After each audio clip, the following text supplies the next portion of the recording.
you know, and you know, we kicked it briefly, and she went out on with a search party, and we were still there. Well, actually, she was just coming in from being out with a search party, and we were leaving. We were, you know, going back out. So it was just, you know, that whole experience, because, you know, like I got a son. My son's 2 years old. Okay. And, you know, for something, you know, that tragic to happen, you know, to me or to somebody that I know or somebody that I don't know, I would think that, you know, the community and people in the community would come together, you know, to help me out or to help another individual out, or just do the same thing that they did for little Bianca and the Jones family. Like just the whole experience of being there.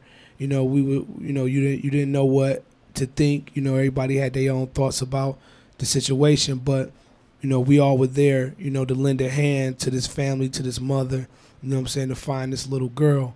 And while we were down there, it was just the stuff that we seen, you know, like places that we were looking. And like when we had got back, I had the next day I had the pleasure of, well, it wasn't a pleasure, but I was on the search party with the cousin of Bianca Jones. The first day that I went out actually searching, I was with the aunt and the mother, and that, you know, just to see, you know, them, you know, go through that, it's just, it was just horrible. But while we were, you know, the days that we were down there, and it was like you start to see things, you start to realize certain things, and then you know, you start to form your own opinion about, you know, the situation. But like, you know, me and Kiko was just talking about it, you know, just like, dang, you know, it's just crazy. So I had my camera like the second day, and when I was with the cousin, and I had asked him, I was like, well, you know, you mind if I document this? You know, document this.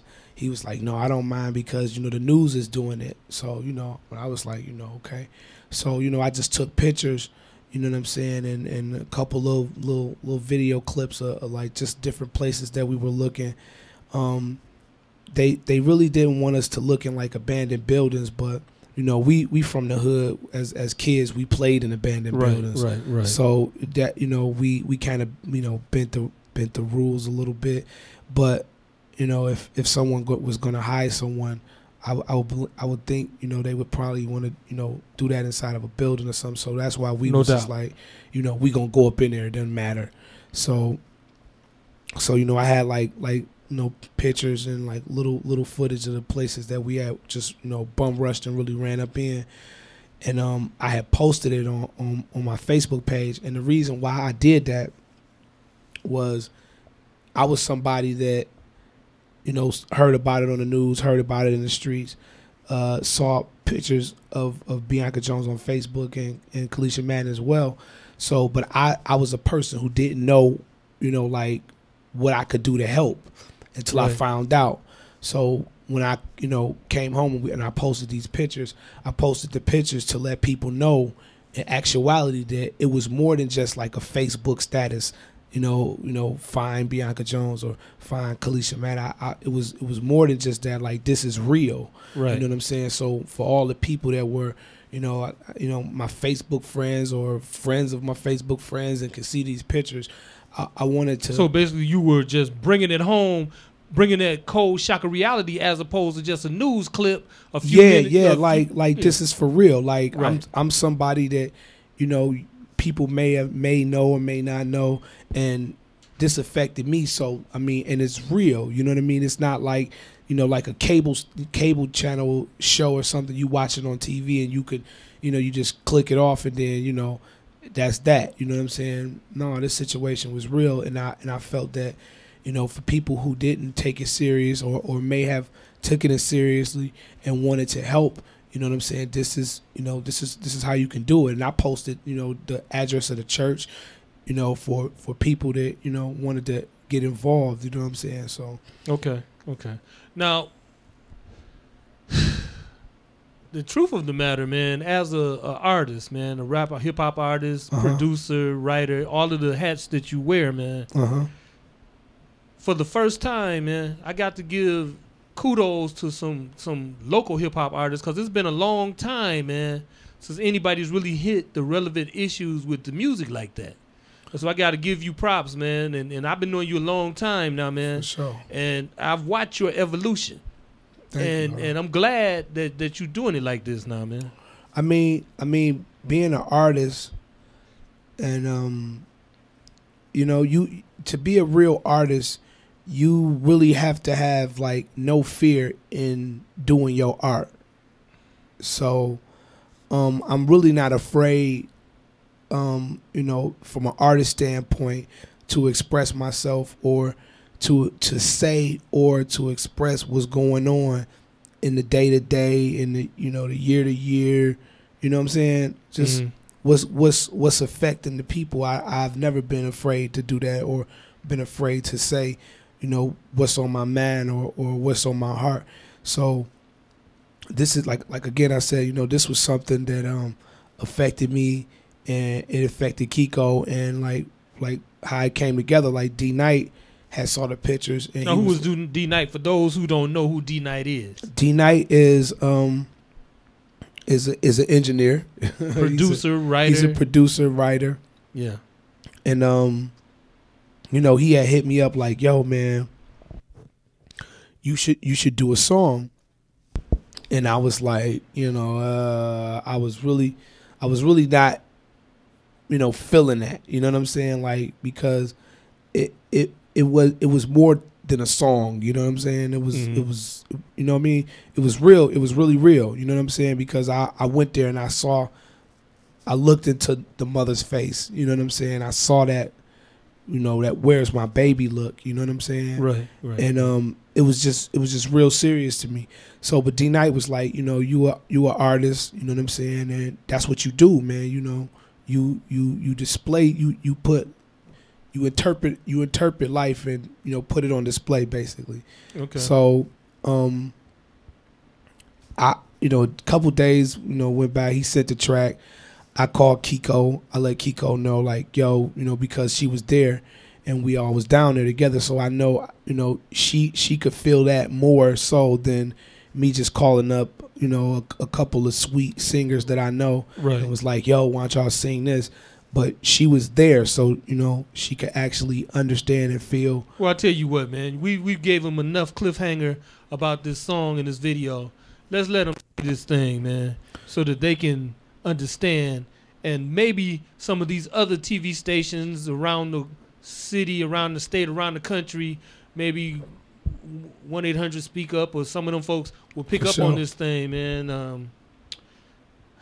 Anyway, I mean, this is a joint that we put out trying to bring awareness, you know, for missing people. And for not only missing people in Detroit, but missing people worldwide. The name of the song is called "Come Home." It's produced by D-Night. It features myself, Super MC, and Kiko. Please listen. Inspired by Bianca Jones and Kalisha Madden.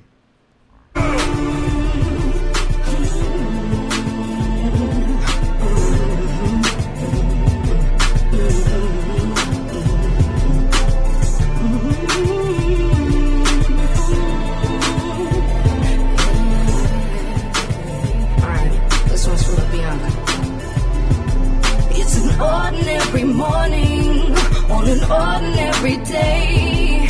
How unexpectedly things can change.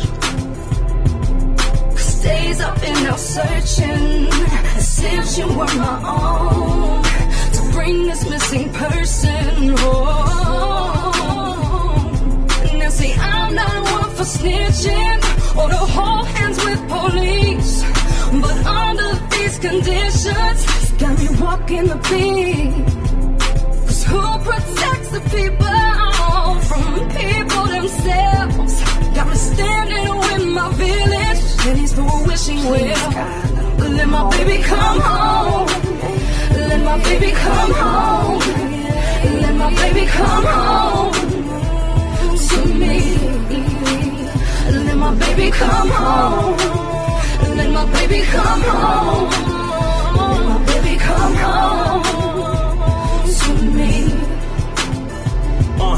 Yeah, the city cries for 2-year-old Bianca Jones, praying and wishing that her captors return her home. She just a baby and she all alone. She needs her mom, please let her go, so we can find her lost. The world's crazy, they robbing and snatching babies, y'all. What's the mind function of a person conducting child abduction? We want justice, buttons and t-shirts, Amber Alerts is still nothing. Reward or ransom, whatever the cost to bring a loved one back to the people that love them. Every day's another stress, cause the case ain't solved. Many people's left their house, took off their job, and came together for this righteous cause to save a soul. As the official volunteer search draws to a close, when the chill set on the city, broken hearts just froze. Still praying for little Bianca to return Let my home. baby come home. Let my baby come home. Let my baby come home to me. Let my baby come home. Let my baby come home. Let my baby come home to me. Yeah, the day's dark and the night saddened while 6 children wait with relatives for Kalisha Madden still missing. Who really knows what happened? Detroit madness, danger got a city captive. This beyond a Facebook status. What was the motive for them snatching mocha, then puffed and vanished? Too many people's lost, disappeared, then they gone. Please, Mr. Kidnapper, let my peoples come home alive and breathing. Please bring my sister back, cause our mother's weeping and cause our family needs her. We hurting deeply. Flyers with pictures posted, words read, haven't you seen me? 3 assailants, who was the perps? Abduction of another's life is scandalous work. Evil men is snatching kin and hide them on the earth. And for all the families with missing persons, still searching till they loved ones surface. Let them come home. Let my baby come home. Let my baby come home to me. Let my baby come home. Let my baby come home. Let my baby come home to me. Let my auntie come home. Let my sister come home. Let my brother come home to me. Let my mama come home. Let my daddy come home. Let him come home to me. I believe my daughter is alive and well and just lost right now, and that someone has her and they're scared. And I just want to ask you, please, to just bring Bianca home. I just want to find my daughter. I just want her to know that we love her, and I am not going to stop looking until I find her.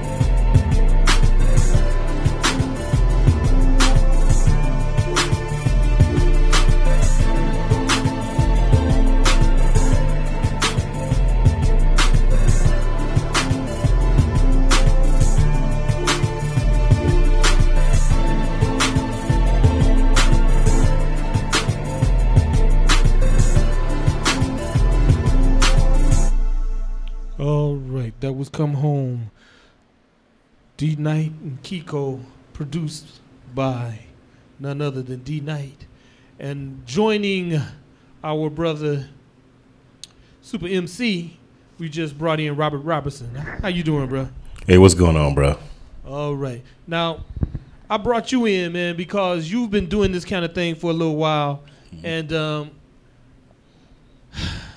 how have things been going thus far, man? Because the thing that's been kind of irking me, and not that I'm down on one thing or the other, but the thing that's been kind of irking me is that since this lady that was murdered in Grosse Pointe, they're going through all this rigmarole with her husband and this other dude named Joe, they haven't been talking about any of these missing brothers and sisters and babies and stuff for like the last 2 weeks now. It's like it's been null and void. See, that's the point that I'm talking about. When somebody from another community and something happens to them, people go all out. They make sure that they get the attention on it. They make sure they keep the focus on it. But when a child in our community comes up missing, we got to fight to try to keep that information out there. You know, we gotta keep. They get to shut stores and everything down to go search for somebody that's missing or try to solve a crime in their areas. But when they happen here, we have this mindset that is just business as usual, and let's just keep going on. We got to get more people out getting involved with our children or anybody that's missing. You know, so that's why, you know, when I do a lot of things with Crime Stoppers, you know, I always make sure that if we get a new case, I get everybody involved with each other. That therefore nobody else's child or grandfather or mother will be forgotten about.